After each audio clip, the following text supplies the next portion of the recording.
हमारा से प्यार बोलो तारे लुकतना चाहे लु तब सारा मालू बबी अतना सोना अरे हमारा से प्यार बोलो तारे लुकतना चाहे लु तब सारा मालू बबी अतना तो का करी अरे डाले लू मुहवा पपरा इतना शक करेला हमरा पे कहा तो तुहर शक मिटा दी और तोहरा फोटो पे अपन भतार लिख के कहा तो स्टेटस लगा दी। हो जा तू रेडी हमर बने खाती मराजा दे दे कुंवर में पोती के दराजा। हो जा तू रेडी हमर बने खाती मराजा दे दे कुंवर में पोती के दराजा।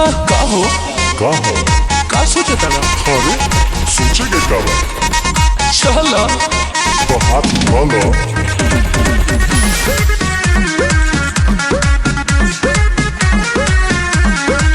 कहेलू बात जवन करेलू नहीं इहे तो कमी खलेला ना हो करबो करेला तो कला भरोसा हमारा ऊपर सनो साथ जिनोगे भो छोड़ब नहीं लागे उड़ी न से जिया पगड़ा कितना प्यार करेला तोहरा से ये दुनिया के बता दी आ तोहरा संग फोटो खिंचवा के पूरा पोस्टर छपवा दी। छपवा दे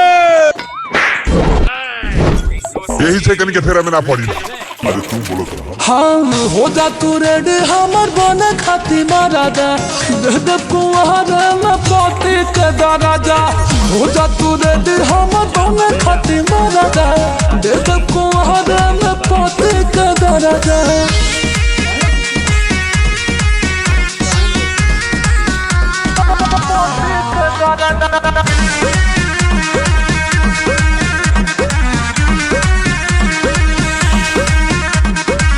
खा पहले क्रिया अंकुश आनंद पर काश के छोड़बू त नहीं।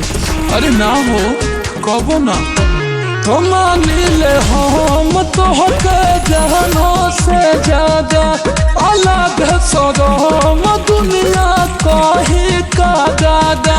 बोलो जन पूरा हुई कब सरा अरे सोना धुआं तो उड़िए गइल बा आगो लगवा दी आ अभी तोहरा मांग में सिंदूर लगा दी।